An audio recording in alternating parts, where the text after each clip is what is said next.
kan vi börja? Ja, stickan vill du blåsa av ett tag.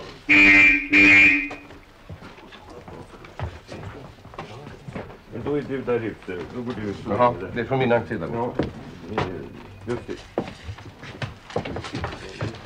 Och du börjar här. Gunnar. Ja. Du står här alltså. Ja, det visste jag. Ja, Jaha. så. Och så säger du den första repliken där jag väntar någon som vill tala med dig. Jag väntar på någon som vill tala med mig. Han kan vara här när som helst. Ja, just det. Ta det på det sättet. Jag väntar på någon som vill tala med mig. Han kan vara här när som helst. Ja, just det. Och sedan så kommer Ingrid in. Så, och då lämnar du dörren där. Så, och så går du hit fram, Gunnar. Ja. Så, ska jag stänga till lite här? Ja, just det. Drar du till där. Så, och så går du fram lite. Och så tar Ingrid upp näsduken där. Hur långt går jag nu för att inte... Nej, du står bredvid henne en liten stund där. Hon sätter ifrån sig... Ja, just det. Så. Och sen så tar du upp näsduken och snyter dig. Jag har ju näsduk med. Ja, du kan markera med vanten. Så, och då går du fram, Gunnar, alltså du tycker det är lite ruskigt där med hennes näsduk och snytning och där. Så du går fram hit, ja just det, så ställer du och tittar ut. Ja, så börjar alltid jobbet på varje liten scen i en film. Med att regissören visar skådespelarna hur han tänkt sig att de ska röra sig genom rummen. Den saken är så viktig att det finns ett speciellt fackord för det. Sceneri. Och ibland kan det utspinna sig långa diskussioner om en enda kort promenad. Skådespelaren kan känna olust ungefär som om de får på sig en obekväm kostym. Finns det ingen bättre som passar? Regissören prövar och jämkar. Det hela kan verka som en struntsak, men är det inte. För när regissören demonstrerar för skådespelaren vilka rörelser han planerat åt honom, då är det en känslofråga som avgörs. Nu ska det visa sig om regissör och skådespelare känner lika för rollgestalten, om de är på samma våglängd.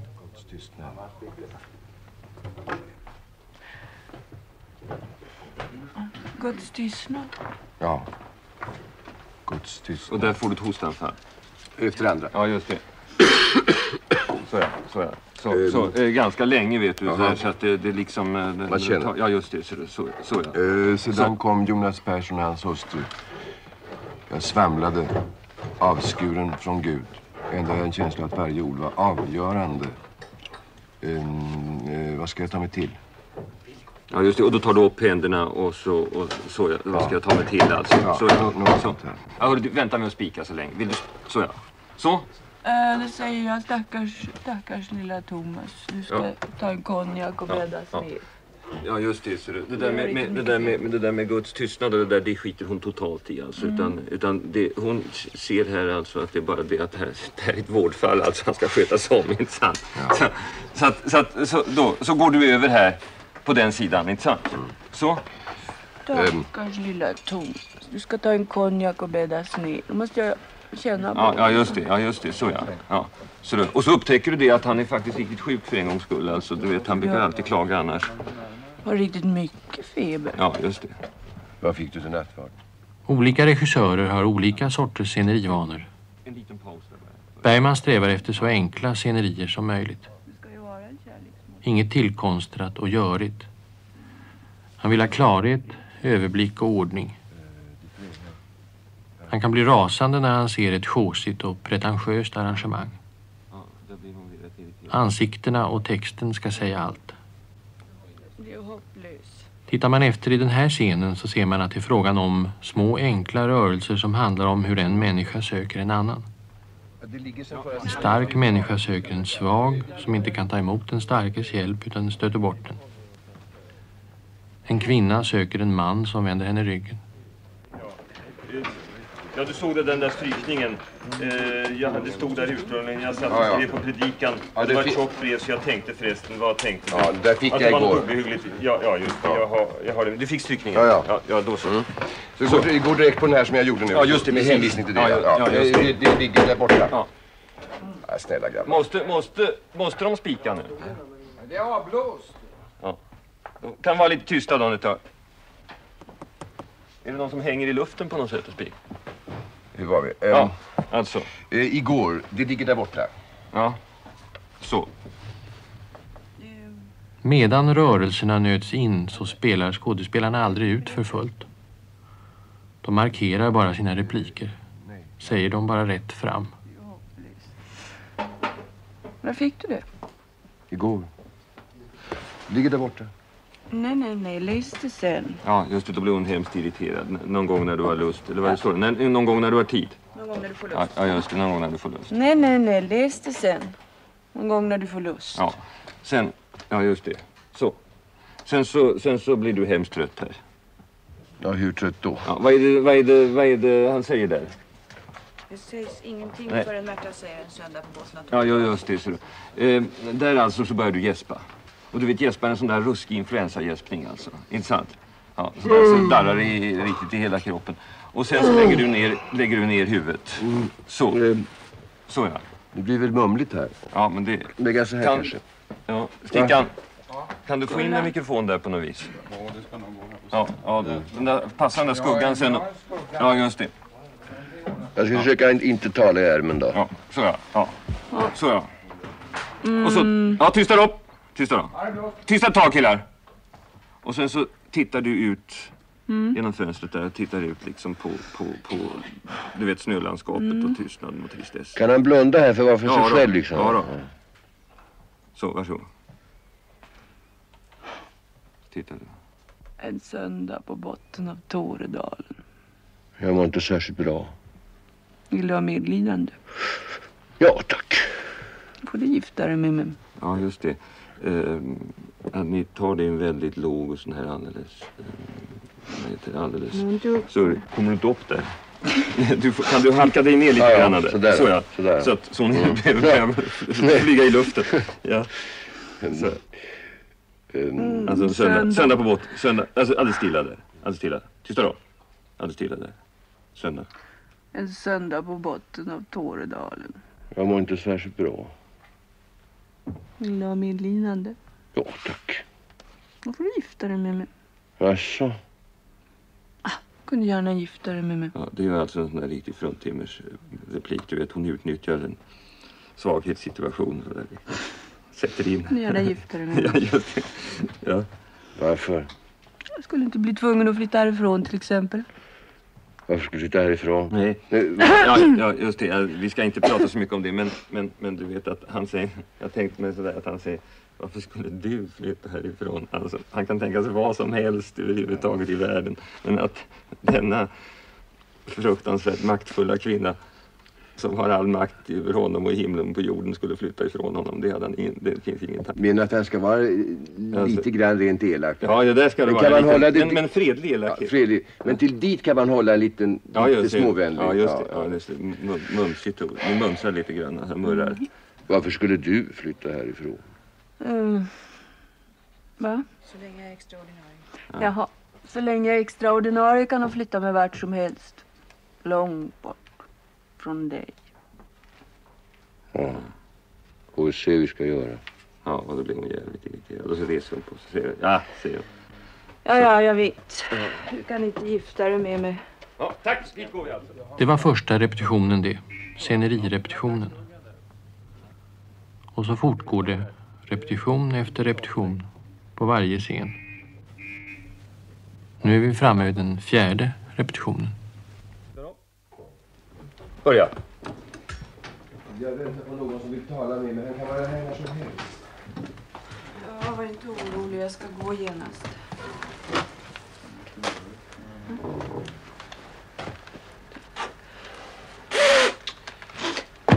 Jag håller på att bli rejält kall.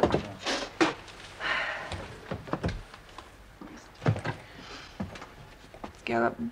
Va? Ska jag bara gå direkt? Ja, just det, ja. Hörru du, vi får inte glömma sen att staga det här jävla fönstret här som hela den här medeltida kyrkmuren håller på att skaka sönder här när båda Man känner det här när man står emot det stora det svajar. Det är riktigt distraherande. Ja, det ruskar och far. Ja. Så ja, alltså stackars lilla Tor.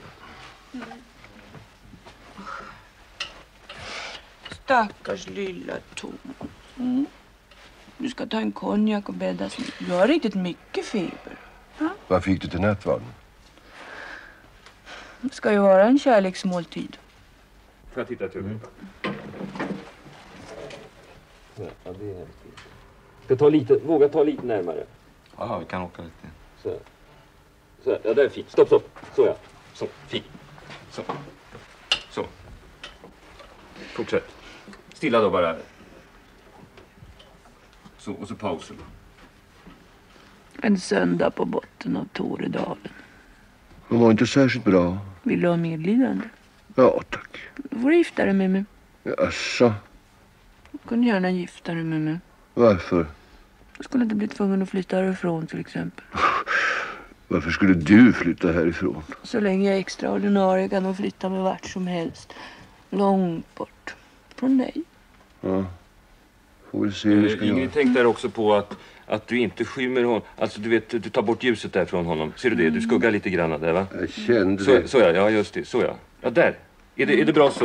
Ja, fint. Så alltså. Så länge jag är extraordinarie kan de flytta mig vart som helst. Långt bort. Från dig. Mm. Får väl se hur vi ska göra. Det är alltså hans ständiga argument. Ja, han vill skjuta upp. Ja, han säger alltid så här, när hon kommer med sina propåer, för det är ju jämt. Då säger han så här, ja hörru, det ska vi tala om senare, säger han. Eller, ja vi får se hur vi ska göra. Ja. Och det där får vi resonera om, säger han. Men han är kroniskt för trött för avgörande. Ja, just det. Ja, just det. Han har beslutat sig för att det där ska han aldrig avgöra. Nej. Och nu kommer det där säger han har liksom inte ens hört på, utan han ser bara att det är någonting väldigt tröttsamt Ja. som pågår så. Ja, alltså. Ja, här bröt vi, så då. Ja, nej vänta nu, nej, vi ska göra rörelsen också. Ja. Alltså, ta det där sista. Då, vi får se vilket. Ja, Vi får se. får väl se hur vi ska göra. Ja, just det. Ska jag säga färdig då? Ja, tack. Färdig. Hela. Ja. Jag vet. Du kan inte Ja, gifta och så dig. bort där, ser du. Ja, Du kan alltså. inte gifta dig med mig. Stickan, Ja, tack. har du någonting alls här? Hör du vad jag Det var lite säger? burkigt där. Det är burkigt här, va? Du vet, inte där utan där. Ja, men ska vi försöka ta ur den här takbiten då? Där Ja, det är utmärkt. Du, Ja, du vet, det Håkan, vanliga vid då får vi försöka ta ur den där takbiten där. Det slår emellan här på något sätt. Man hör liksom att det är... Ja, då så. Stickan. Gunnar? Ja. Stickan. Ljudet där. Det var den 4:e repetitionen det. Nästa gång vi använde tv-kameran, då var vi framme vid 7:e repetitionen av den här scenen. Nu börjar alltihopa ta form, men fortfarande finns det oklarheter att diskutera.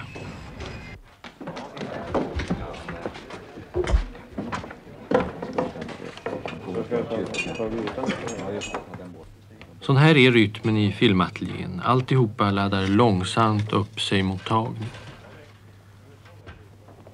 Somliga regissörer tycker om hög koncentration hela tiden under dagen. Bergman strävar tvärtom mot att få skådespelarna att spänna av med skratt och struntprat. Det finns ingenting äckligare än att göra en ganska stor roll med att, och som det står att ideligen gå ut från scen. 5 eller 10 minuter. Det tror man ska vara en vila. I helvete. Det är att hela tiden bli kylslagen. Man ska stå från början till slut och icke lämna scenen. Man ska icke lämna scenen. Nej, men det är just detta, förstår du, att man är väl igång. Visst. Så kan man vara igång hur mycket och hur länge som helst. Det är alltid detta att göra pauser. Nu i hennes fall så ligger det lite annorlunda, för hon övar 5 timmar om dagen. Så att jag menar, där ligger det lite annorlunda till. Att hon har denna konstanta... Vet du vad hon ska öva på? Jag menar det. Jag menar, det är precis som de här jävla lindansarna eller de där... Nej, ja, det är ruskigt detta. Sen är det ju där också med filmskådespelare. Att du vet, man får nya aktörer i ateljén.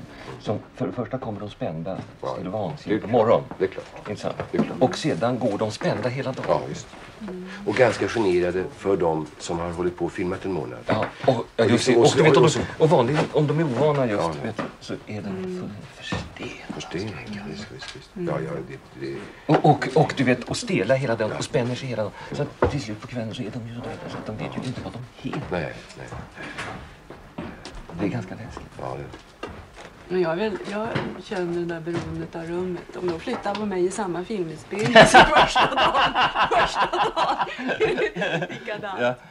Nej, men du vet... Det är väl vad håller på med filmen? Ja, Det var ett nytt rum bara. Ja visst, nej, men det är men som det har du väl sett? det förstår jag rätt mycket av. Ja. Och därför att ett rum kan vara inspelat, infilmat Ja, just det. efter en viss tid. Som kyrkan var som det här är. Det här blir på något sätt, du vet, det finns på nättimmen liksom hela tiden. Nej, men det roliga med Ingrid tycker jag är ju det att hon går omkring, du vet, när hon kommer ner första dagen och går omkring runt länge som en katt. Sen hittar hon alltid någonstans och så går hon och lägger sig där. Alltså. Sen är hon där från morgon till Ja, just det. Va? Du vet, det är Och sen, som en, sen blir hon hemskt olycklig om man ska flytta på henne till en annan. det är sådär som en prägelhund, du vet. De går alltid och trampar ner gräset åt sig. Och gör så här till man har fått en platt. Här lägger de sig sen. Ja, just det. Ja. Ska vi titta på det där då? Då börjar vi där borta. Ja.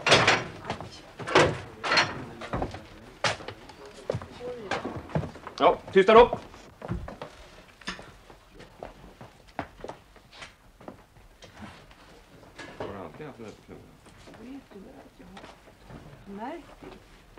Samma med sina... Och så mycket. Men jag ska ta bort. Vad ska det vara till? Det är kylknölar, förstår inte Jag det. säger ju att jag har kylknölar. Du har ju själv skrivit att det är kylknölar. Ja. Det är din förfrusna kind, står det. Ja, men det hör jag sätter kylknölar på till. fingrarna. Ja. Ska den stå där? Den ska stå där. Den ska stå där. Den där. Här är Är den? Var fan ligger den? Den ska vara den där. Ja. Glasögonen då? De finns inte alls. Nej, ja, de ska ligga bakom korgen. Stolen ska vara där. Ja, Var är korgen då? korgen kommer hon in med. Ja, pass på dem, tysta! Så, ska du titta på?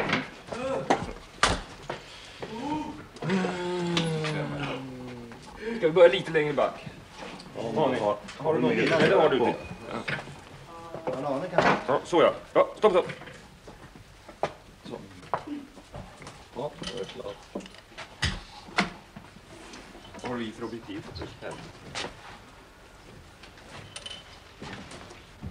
Ja, tysta upp! Tyst överallt! Börja. Jag väntar på någon som vill tala med mig. Han kan vara här när som helst. Jag var inte orolig, jag ska gå genast.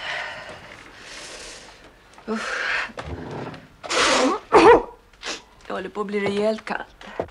Det var väl i bästa laget. Va? Det var väl i bästa laget, ja. Fortsätt. Ja. Så, tittar du lite efter honom. Just det, så ja. Stackars Du lilla kan ta ju Tom. pausen till och med lite därefter när du kommer fram. Förstår du? Så att du står lite ögonblick. Så ja. Stackars lilla Thomas. Vad är det, Thomas? Det är ju det likgiltigt. Nu säger jag i alla fall. Du, det har skrivit en paus här. Han skruvar sig väl för att tala med henne. Inte bara för det här aktuella fallet med Jonas Persson. Utan att det är rent generellt svårt att tala med henne om det som har en religiös innebörd. Guds tystnad. Ja, alltså överhuvudtaget att komma in på ett religiöst spörsmål eftersom hon nu står alldeles utanför det. Är det inte där det är en svacka mellan dem som han liksom aldrig kan... han är rädd för en ironisk kommentar liksom någonstans. Han har svårt att komma fram med det. Ja, just det. Egentligen mera det som du har i den här scenen än det här med Jonas Persson. Det är just det här aktuella situationen. Ja, alltså atmosfären mellan dem är ju så pass inflammerad redan.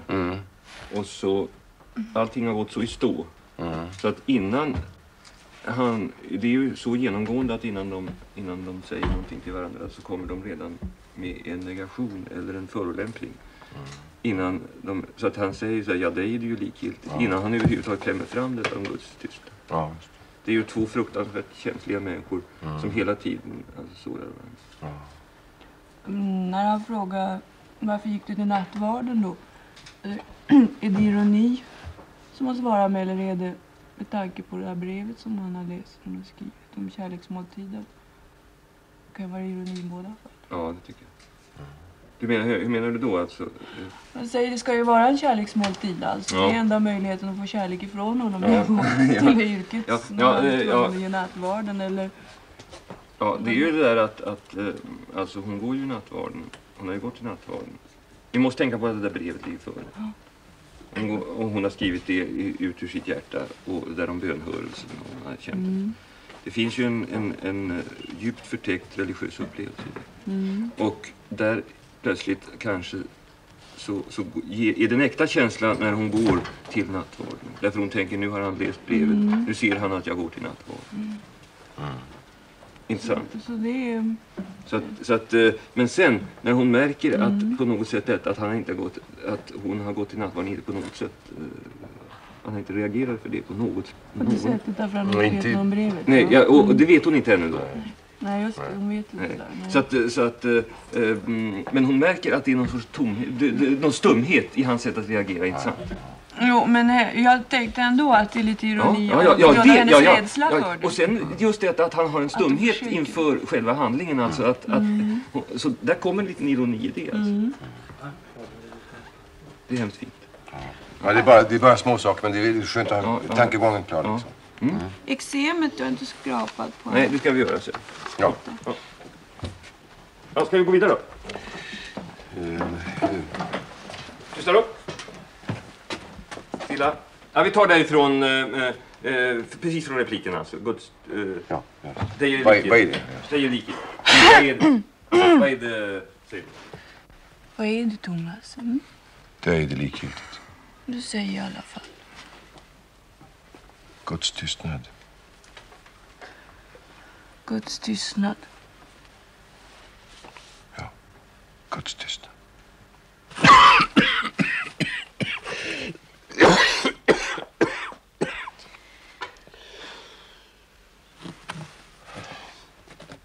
Sedan kom Jonas Persson och hans hustru. Svamlade. Avskuren från Gud. Ändå en känsla av att varje ord var avgörande. Vad ska jag ta mig till? Stackars lilla Tom. Ja? Du ska ta en konjak och bäddas ner. Ja? Du har riktigt mycket feber. Vad fick du till nattvarden? Det ska ju vara en kärleksmåltid. Ja, just så, ja. Har du läst mitt brev förresten? Du ska hålla kvar den. Ja, just det. Har du läst mitt brev? Alltså, ta därifrån en gång till. Men Gunnar måste halka ner lite grann. Alltså. Du får säcka ihop i ryggen också. Ja, liksom. Så, ja. Så. Alltså, du har ju riktigt... Ja, just det. Stackars lilla Thomas. Du ska ta en konjak och bäddas ner. Du har ju riktigt mycket feber. Ja. Vad fick du till nattvarden? Det ska ju vara en kärleksmåltid. Har du läst mitt brev förresten? Ditt brev? Nej, jag har inte hunnit. Du är hopplös. När fick du det?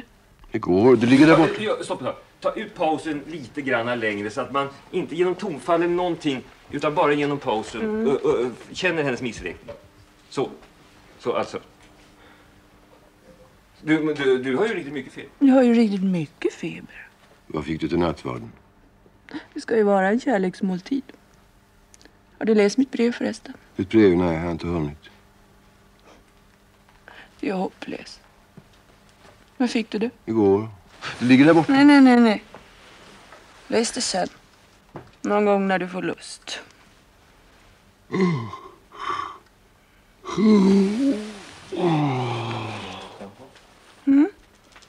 Ja, stå stilla där ett tag ska vi se. Bestämmer läget då? Hur långt ska du ha? Lite till. En då. Där, stopp. Där. Ingrid, när du kommer för långt ner där så känner att det slår en skugga alldeles. Det är bra så. Jag vågar inte komma närmare så i alla fall. Nej, just det. Men då ska vi göra... Då kanske vi ska... När hon står så måste vi vara lite längre back. Den idealiska filmskådespelaren är ju den som alltså på 1000-delen av en sekund kan koppla på full koncentration och som sedan efter varje tagning, alltså precis när man har sagt tack, kan knäppa av precis som man drar av en strömbrytare. Det var bra att hon la med mig. Och sen vet jag till Amerika och så vet jag hem igen. Amerikas bästa hem igen. Det slappade jag. Det här kommer jag antagligen på television också i det här programmet. Det blir särskilt program. Det blir inte särskilt program för mig. Jag får skiva på det. Ja, just det. Pengar, Gunnar. Med mycket pengar på den. Den skivan Det är du. mör på skivan. Hedda Hopper skulle ge 1 miljon för den. Nej. Jo. Tror du inte? Ja, hon skriver sådana där skivor själv om vilken som helst. Ja. Ska vi? Ja. Och det där är en ruskigt viktig sak. Att man på något sätt ögonblickligen en svår scen i tagen. Det observerade du ju att ju svårare scener vi tog och ju allvarligare de var, ju mera försökte vi att leka undan emellan. Därför att det gäller just att få en vila och en avkoppling, en avspänning emellan varje. Men sen då när man säger kamera och tagning, då kommer den fulla koncentrationen. Och då ska liksom det där som är repeterat sitta så säkert att den här extra koncentrationen som kommer till, den kommer som ett lyft. Efter allt det långsamma trevande är det dags för första försöket att ta scenen. Stämningen blir alldeles speciell. Alla börjar automatiskt koncentrera sig på sitt. Katinka Farago, skriptan med sin stora skriptabok i famnen, kollar att föremålen står rätt på skrivbordet i sakristian så att den ska stämma med föregående tagning. Sminkösen Gullan Westfält finjusterar skådespelarnas sminkning och kamning. Och Kalle och Sven jagar mikrofonskuggor. Elektrikerbasen Gerhard Karlsson alltså, och fotografen Sven Nyqvist. De kollar ideligen att det inte uppstår några fula, vanprydande skuggor av det mikrofonspö som B-ljudet Brian Wikström håller fram över skådespelarnas huvuden. Sånt kan vara tillåtet i konkurrenten TV, men inte på film, säger man. Och regissören själv är som en äggsjuk höna, rastlöst spinnande.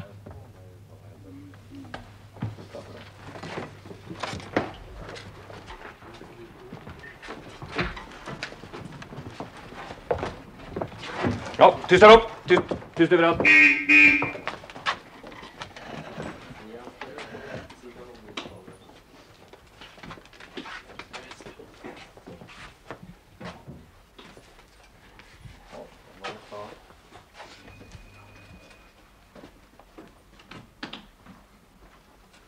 Ja, tyst överallt!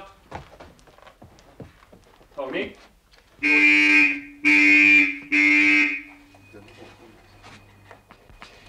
Du, det måste vara mycket noga med den här första repliken. Jag vill inte Nej, du behöver inte alls det, för vi tar den vilt sen. Ja. Så du kan ta den rätt ut så. Ja. Står klockan rätt där? Ja, det gör den, va? Ja. Ja, den har vi inte. Jo, den har vi med där. Ja. Den får med den, va? Ja, den får med. Tystar upp! Vänster av. Höger tar du av när du går in. Stilla! Var det någonting som surrar här? Ja, det är nog drosslarna här uppe. Går det in? Nej, det är växelströmmen. Ja. Hörs det, Stigan? Ja, det är klart. Det är lysrören i taket. Ja, släck dem då! Släck lysrören! Jag stänger in den här också bara. Va? Ja, det är den här Ja, nu är det bättre. Ja. Så. Ja. Stilla överallt. Tysta. Kamera. 146 till 171, första.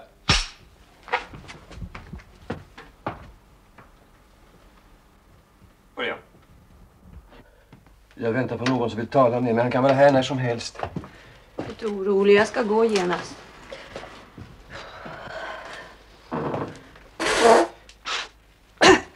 Det håller på att bli rejält kallt.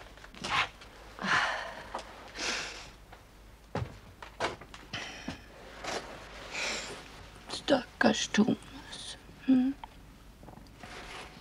Vad är det, Thomas? Det är det likgiltigt. Säg i alla fall. Guds tystnad. Guds tystnad.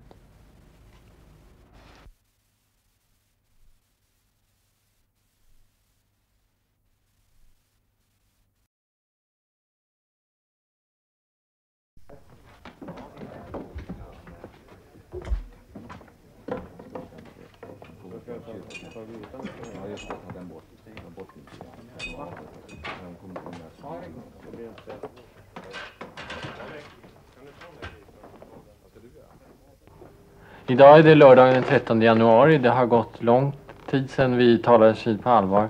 Sist det var den 11 augusti ute på Tore. Du har gjort färdig manuskriptet då. Och nu är vi slutet utav inspelningen. Vilken inspelningsdag är det egentligen? Det här är 53:e inspelningsdagen. Och när började vi? Ja, det brukar stå i manuskriptet. Du brukar skriva. Ja, jag brukar alltid skriva in det. Jag ska se här. Jag tror att jag har det även denna gången. Det vore ju verkligen... Kommer du ihåg vad var det egentligen vi började med för någonting? Sakerstiga med kollekthoven. Just det. Kolbjörn Knutsen stack in. Jaha, det ser dålig ut. Ja, nej, det var inte det. Här är det. Här har jag skrivit börjades komedin 4/10/61. 4 oktober då, va? Det är ju naturligtvis mer än 53 dagar sedan dess, men vi har ju haft ett och annat däremellan. Varför använder du uttrycket komedin? Ja, det har jag alltid. Det är den där gamla commedia. Alltså den latinska benämningen. Vad heter det? Incipit commedia. Jaha. Inte sant? Jaha, så vare sig det är tragedi eller inte. Ja, just det, så tycker jag det. Och någon riktig tragedi har jag liksom inte åstadkommit än. Men när du tar tempot i inspelningen, det som du har hållit ungefär nu, är det normalt för vad du brukar göra? Jag tycker inte det. Jag tycker på något sätt att den här inspelningen har gått långsammare än vad andra inspelningar har gått tidigare. Har du gjort fler omtagningar än du brukar? Nej, det har gått långsammare på något vis. Det har varit en svårare inspelning än vad det brukar vara. Jag vill inte säga tyngre, därför att det ger en atmosfär av olust åt det. Utan helt enkelt, den har varit mera komplicerad. Mänskligt sett mera komplicerad kanske. Och du vet, den är i sin helhetston i den här filmen så ruskigt svår, därför att det gäller att hela tiden träffa en ton. Mm. En sån där stor grunka, en sån där som Jungfrukällan eller Sjunde inseglet med såna förhöjda tonlägen i. De är inte så jädrans krångliga att göra, därför att där gör det ingenting om det träffar lite till höger eller lite till vänster, men i den här filmen måste det träffa precis mitt i prick hela tiden. Kan du beskriva den tonen? Ja, det är någon sorts... Det ska vara någon sorts... Du vet att genom det att filmen bara spelar 2 timmar, alltså eller rättare sagt den utspelar sig under mellan 12 och 3 en dag. Mm. Så på något sätt så finns det ett känsloläge i filmen som utvecklar sig och som förmerar sig och förstorar sig och sedan samlar ihop sig. Det är ett känsloläge det hela tiden är frågan om, som är givet från början. Och det är mycket lättare när man har olika känslolägen att kontrastera emellan att arbeta med, därför att då har man liksom i sig själv en rytm och en andhämtning i filmen. Här måste man på något sätt vara så oerhört uppmärksamhet på den rytmiska faktorn. Men jag skulle vilja säga det, du vet, svårt att säga vad man menar med ton, men man kan säga en sån där solopartita av Bach utan alla jämförelser i övrigt. Som kräver en sån fruktansvärd precision, en sån fruktansvärd närvaro hela tiden. Sant? Ja, uppe när vi låg i Rättvik så spelade du en kväll en utav dem. Ja, just det. Ja, just det. Ja, det var en av violoncellsonaterna. Som du beskrev som oerhört naken. Ja, just det. Som är bara liksom en människoröst som talar hela tiden. Mm. Du sa också något vid presskonferensen att du efter de här övningarna för större instrument och så ville arbeta för stora orkester, ville arbeta med små instrument, och också någonting om att lära teckna en mänsklig hand. Mm. Ja, alltså man kan väl säga det att verklighetsiakttagelsen och verklighetsnärheten i den här filmen, där jag har försökt att göra i alla fall gjort ett väldigt bemödande att komma närmare en svensk verklighet.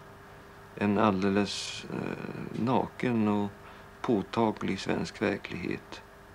Utan att därför bli reportagebetonad i den här filmen. Hur känner aktörerna inför en sån syftning? Är det lätt för dem att följa med på? Alltså det där får man hålla ruskigt noga isär. Därför att det är ju en väldans skillnad på reportage och spelfilm. Alltså det här som vi håller, den här tonen och stilen vi håller, där går det ju liksom inte att göra någon sorts neorealistiskt reportage, därför att vi speglar ju en verklighet. Men den speglingen ska här vara, är tänkt i alla fall att vara så förvillande lik verkligheten så man nästan inte har en känsla av att det är en spegling. Utan det ska bara finnas där att det är en spegling. Och det ställer oerhörda krav både på fotograf och på alla de som medverkar på olika sätt i film. Maskör och skådespelare och alla tekniker, ljudet och allting. Oerhört påfrestande krav. Och man kan säga kanske det att om den här inspelningen har varit särskilt tyngande för just i arbetssättet så beror det just på det att det här kravet har stått så starkt över oss hela tiden. Ja, det finns ju någon sorts inre brytning som jag uppfattade redan i stoffet emellan ett mer högtidligt kyrkospel som vi kanske har talat om tidigare och just den där krypande in på en svensk novemberdag. Ja, just det. Så där är alltså, vad ska jag säga, att det är ett kyrkospel, ett kyrkodrama, det är ju klaven på något sätt. Alltså. Medan själva formen, det är ju en novell i en svensk vardagsverklighet. En intressant sak som kanske Sven Nykvist och jag har gemensamt upplevat, det är väl hur oerhört svårfångad en verklighet är när det ska göras utan att bli påträngande och inte i reportagestil utan man ska i alla fall hålla kvar speglingskänslan. Det har väl varit en av de oerhört intressanta brottningarna och mest komplicerade tekniska problemen. När jag frågar om eventuella överraskningar under inspelningen förhållande till manuskriptarbetet så är jag liksom ute efter skillnaden mellan manuskripten och inspelningen på den här punkten. Att känner du liksom att du gör ett tekniskt arbete när du gör inspelningen, eller känner du att du diktar vidare medan du spelar in också? Ja. Eller att du bara fullbordar så att du lämnar liksom visionen har du haft en gång och haft kvar medan du skrev? Nej, det är ju att återställa, det är ju att på basis av manuskriptet som är ett halvfabrikat så gäller det att återställa eller komma tillbaka till den vision som man hade när man skrev manuskriptet. Där kan ju hända saker och ting, massor hela tiden. Det händer positiva och det händer negativa saker. Så själva det skapande arbetet är ju inte på något sätt avslutat, därför att det gäller ju hela tiden att antingen möta de ständigt förekommande irrationella händelserna med den tekniska apparaten eller med skådespelaren eller vad det nu är för någonting, eller med vädret, med ett tryck åt ena eller andra hållet, eller att man måste öva ett mottryck eller någonting sånt där. Man måste ju hela tiden vara, det gäller ju hela tiden att skapa liv. Att det lever hela tiden. Och det är ju i och för sig ett skapande arbete. Och där kan man ju ibland tvingas att i högsta grad gå ifrån den ursprungliga manuskripttanken. Och sen finns det ju vissa saker, ibland händer det ju att saker och ting uppenbarar sig för en under inspelningsgång som man aldrig hade tänkt sig. Alltså manuskriptet avslöjar sig för en det visar sig att vissa saker har man helt enkelt inte tänkt på när man alltså som ligger förborgade i manuskriptet som man inte har sett själv förrän man alltså förvandlar sig från en Dr. Jekyll till en Mr. Hyde, från manuskriptförfattare till regissör. Det är inte samma person. Vad händer när aktörerna inträder i arbetet? Gör du upptäckter om manuset, rollerna? Tillför de nya saker som du, så att du säger, uppfinner med hjälp av dem och diktar vidare med hjälp av dem under arbetet? Jo, det är klart att de har en enorm inverkan på hur den slutliga filmen gestaltar sig. Därför att det är ju hela tiden, ju starkare personligheter de är, ju mera respekt måste man ha för deras självständiga skapande. Och ju ömtåligare i samspelet emellan regissör och skådespelare. Det finns ju skådespelare som ingenting hellre önskar än att få allting i sig proppat som korvar, inte sant? Men det finns ju också skådespelare som är så oerhört känsliga för alla former av påverkan. Att känner de det minsta att man försöker att påverka dem för mycket, så värjer de sig ju våldsamt. Mm. Och det där är ju en avvägningsfråga från gång till gång i kolossalt hög grad. Men det händer ju ibland att man märker att en skådespelare till exempel inte har någon som helst... Man kan missta sig fruktansvärt. Både skådespelaren och regissören. Man tänker den här skådespelaren passar underbart för den rollen, och man övertalar skådespelaren att göra den. Eller alla är mycket glada och börjar, och sen så upptäcker man fruktansvärt nog att det här är inte alls rätt. Skådespelaren har inte förutsättningar att uppleva den här gestalten. Och vi har tagit miste. Och då kan det ju liksom bli väldigt problematiskt. Antingen kan det bli så att hela filmen brakar ihop på grund av detta. Och att man känner att hela filmen bara faller ur händerna. Vilket har hänt. Eller också så får man försöka att börja att baxa över hela skeendet kanske på en annan skådespelare som man känner bär. Eller på en annan del av historien där det bär liksom. Men det där är en ständig rädsla som man har. Och som jag tror också skådespelaren går omkring i lika mån. Det finns ju något som man överraskas av, ett förbluffande drag över hur många aktörer som gör motstånd i början mot rollerna. Att det liksom hör till att göra en sorts... men det vet ju själv Vilgot att det är ju någonting som tillhör oss alla. Att vi gör ett fruktansvärt, jag menar, vårt överjag liksom, vårt solskens och söndagsjag, det säger vad det här ska bli skojigt och trevligt, och du vet, du ska skriva en bok eller man ska göra en film, eller man tycker att man tänker att det här är väldigt skönt, sant? Och sen när man ska gå till det, börja med det och ta itu med det, så vaknar ett svart motstånd in igen. Ja, men det är precis likadant för alla konstnärer. Inte bara skådespelarna. Och att skådespelarna värjer sig här i ateljén, det är ju rimligt.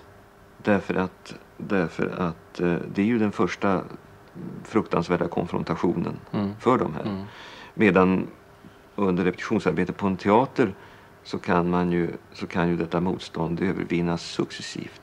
Här måste det övervinnas ögonblickligen alltså.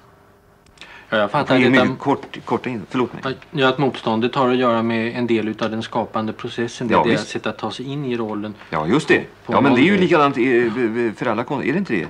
Ja, är det för deras fall speciellt, eftersom det innebär så mycket utav identifikation med annat och underordning delvis, och att gå in i en annan verklighet. Ja, det kan man naturligtvis säga. Det är naturligtvis sant. Jag tror bara att det har väldigt mycket med hela processen hos oss alla. Att den är likadan hos oss alla. Den där fruktansvärda olusten. Sen kan ju en skådespelare plötsligt upptäcka, och det händer ju, skådespelare har ju ofta ett sällsamt sätt att läsa filmmanuskript och pjäser på. Sällsamt? Ja, de läser nog dem väldigt subjektivt, om man ska uttrycka sig milt. Det kan ju hända att de plötsligt upptäcker att den här rollen känns plötsligt som en personlig förolämpning. Och det kan ofta kännas väldigt smärtsamt för dem när de märker att regissören mer och mer driver det åt det hållet. Och då gäller det ju att upphäva känslan av förödmjukelse. Och vilket ofta kan vara mycket svårt. Skulle förolämpningen ligga att han liksom har kommit åt deras egen konflikt? Ja, just det. Att där finns någonting hos skådespelaren själv som han måste ställa ut i bearbetat skick till beskådande. Han känner sig avklädd alltså. Som alla konstnärer gör. Ja, just det. Och i skådespelarens fall så är det ju så oerhört sårande och förödmjukande. Ja, för du själv, du gömmer dig. Ja, jag menar jag är ju bakom kameran. Har du behov av att de aktörer som du arbetar med, som till exempel i det här fallet, förstår och känner med den religiösa problematiken i stycket? Hur mycket talar du om detta? Inte så hemskt mycket. Det är inte nödvändigt. Jag tycker det är viktigt att en skådespelare som... Och där har jag ju haft... där har vi haft svårigheter i andra fall. Jag vet till exempel Max von Sydow i Sjunde inseglet var ju totalt likgiltig för den religiösa problematiken och det han hade att göra. Och han upptäckte plötsligt svårigheten att göra riddaren i Sjunde inseglet utan att vara engagerad i problemställningarna. Sen gjorde han det underbart i alla fall på en annan mekanism och på ett annat sätt. Men det var väldigt svårt och han upplevde det som en enorm svårighet själv. Och vi hade mycket resonemang. I det här fallet är det inget problem. Därför båda de här huvudaktörerna är djupt medvetna om den religiösa problematiken i det här stycket. Sen kan man ju alltid ta sig in via den psykologiskt mänskliga vägen om man... Ja, jag menar, stämmer det inte på det ena sättet så stämmer det ju på det andra. Ja. Jag menar, stämmer det bara på det ena sättet och inte på det andra, då är det nog fel. Så att det är klart man kan ta sig in vilken väg man vill. När det gäller instruktion utav aktörer, låt oss ta en enkel situation. Här är det en aktör som plötsligt har fel tonfall, det är fel inkörsport. Hur går man tillväga? Vad säger man? Ja, det beror väl på vem det är det. Ja. Vem det är som instruerar eller vem skådespelaren är? Ja, båda delarna. Men för min personliga del så måste jag väl först känna efter med... alltså jag måste ha en sorts full inkännsamhet med aktören. Alltså jag måste ställa om till skådespelarens känsloliv. Då, i det ögonblicket som jag är ställd till att instruera honom. Det är mitt yrke, det måste jag kunna. Därför att... Och då måste jag tänka efter, vad är det nu jag ska vädja till hos honom? Hos somliga kan man alldeles brutalt uppriktigt säga, och det är ofta de bästa. Alldeles precis rakt på att hör du, jag tycker så. Och skådespelare, det vet ju själv, man har ruskigt svårt att höra sin egen röst. Man har ofta svårt att höra sig själv. Men då kan man ge dem en suggestiv anstöt så att de plötsligt hör antingen hur tokigt det lät. För man kan liksom härma dem eller på skoj. Alltså man kan ta det på ett väldigt lätt och snabbt sätt. Och då ändrar de blixtsnabbt över. Eller också finns det ju skådespelare som man måste lirka fram för att inte såra deras självkänsla eller såra deras bristande eller slå ner deras redan tidigare bristande självförtroende. Jag har en känsla att omvägen är viktig i många fall. Att man, jag skulle... man liksom hittar en annan inkörsport som utlöser det slutliga resultatet. Det är olika med olika skådespelare. Utan alltså det bästa är ju när man kan precis säga jag tycker så här. Och så får man skådespelaren med sig. Om han tycker det, annars kan han ju liksom ha en invändning, inte sant? Ja, du har en väg till exempel att ibland säga repliken för. Ja. En aning överdrivet. Men... Ja, just det. En annan är en sort som är fängslad av naturligtvis, det är sort att dikta kring figuren. Ja. Att berätta lite omkring den här. Ja. Hur mycket feber han brukar ha. Ja, skådespelare är ju ofta ruskigt bundna vid den aktuella spelsituationen. Alltså den scenen, det är ju inte rimligt att begära någonting annat. Att de ska släppa med sig hela det som har utspelat sig innan i filmen eller efter. Eller, de vet ju ofta inte på grund av att de måste vara så koncentrerade på ögonblickets uppgift riktigt exakt var de befinner sig i filmen. Och då gäller det ju ofta bara att precisera det geografiska läget i filmen. Ja. Var de befinner sig, vad som har hänt precis innan och vad som händer precis efter. Men den metoden, du kan till exempel säga då om pastorn, alltså att i morse när han steg upp kände han sig så och så. Ja, liksom för suggerera. Men det är ju lätt när det är en egen diktad figur. Men använder du den också när du instruerar andra texter också? Ja, klart. Därför att det är ju lika mån inlevelse. Alltså det finns en annan typ av instruktionsmetoder som en annat grepp som är ganska mera. Det är liksom den här typen av, när du säger mera kontur. Det är liksom så abstrakt för mig. Ja, men det är det inte för skådespelarna. De förstår där precis vad jag menar. Därför att det är en teknisk angivelse. Det är viktigt, förstår du, faran med närbilden. Och faran med det oerhört intima, det är ju vanligen att det blir en fullkomlig, alltså konturlöshet, en tonlöshet. Du vet, naturligheten, alltså i en replikföring, kan ju falla ner till fullkomliga rena dödsnacket alltså. Det kan ju bli någon sorts blubb, blubb, blubb, blubb, blubb bara.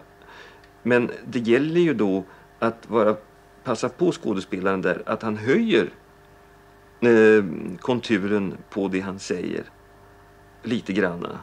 Så att det inte blir rena, vad ska jag säga, snacket alltså.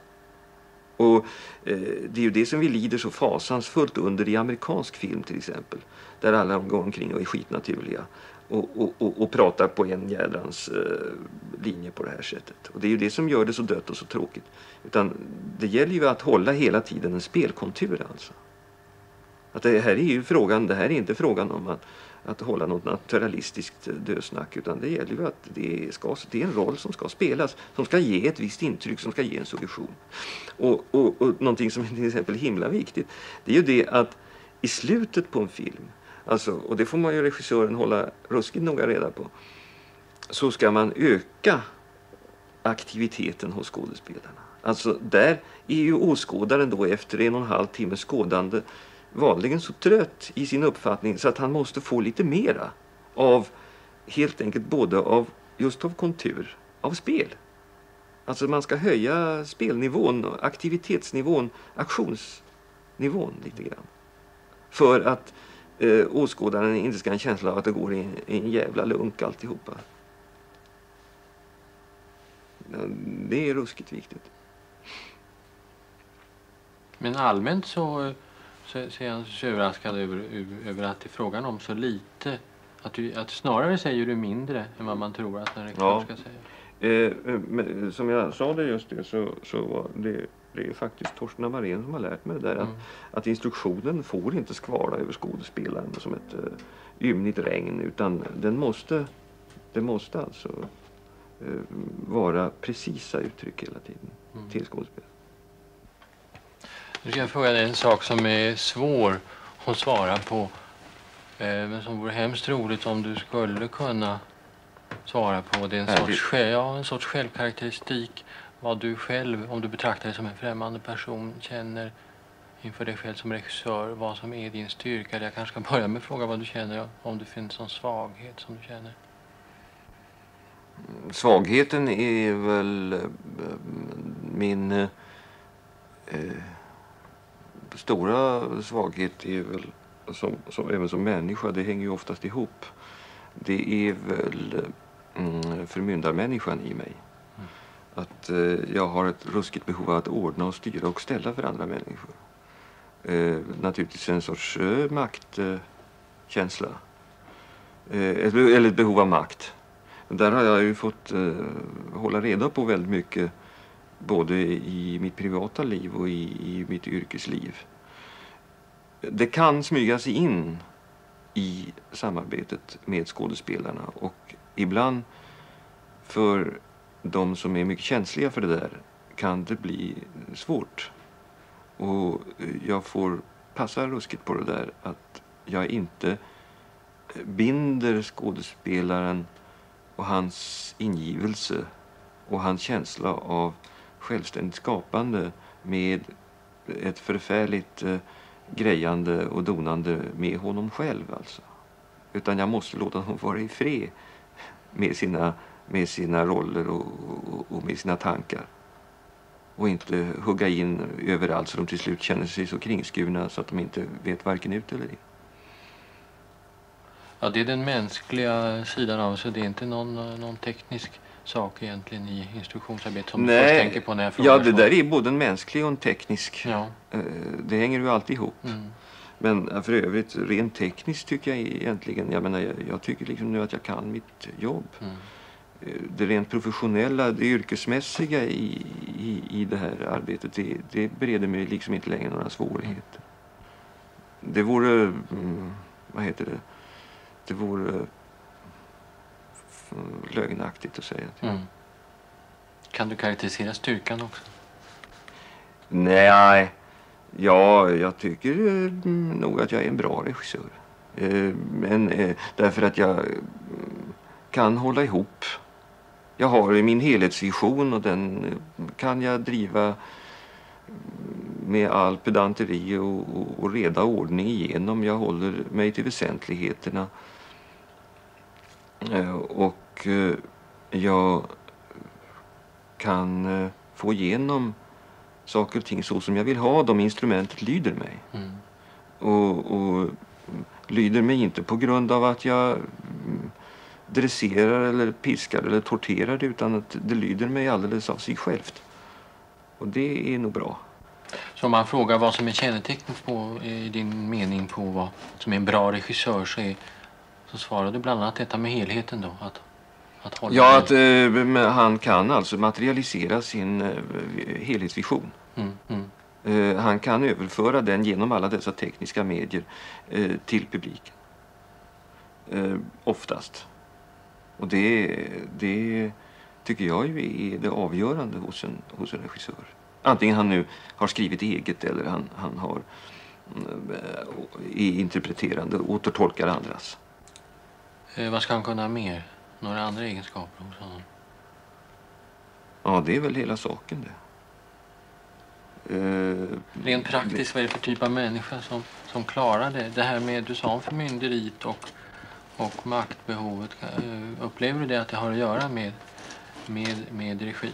Ja, som en sorts timid och försynt människa passar inte för det. Jo, det kan det visst göra det, för att jag har upplevt underbara regissörer som är timida och försynta. En sorts drift in emot människor, en sorts lidelse för att tränga in i människor och uppleva dem.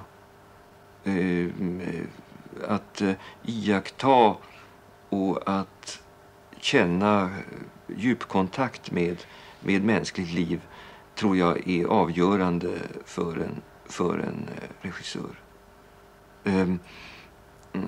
Jag tror inte att det går där. Och där måste man ju både, tror jag, ha en viss portion kallblodighet och en viss portion både känslighet i högsta potens och, om du inte missförstår ordet, okänslighet, precis som en kirurg som skär i levande kött, inte sant? Så måste ju en regissör inte vara rädd att sätta kniven till när det är nödvändigt. Och han får framförallt inte darra på han måste framförallt också använda verkligen vassa, fina redskap. Och alltså, ju bättre tekniker han är där, ju bättre han för sitt instrument, ju mindre lider ju den som blir utsatt för det.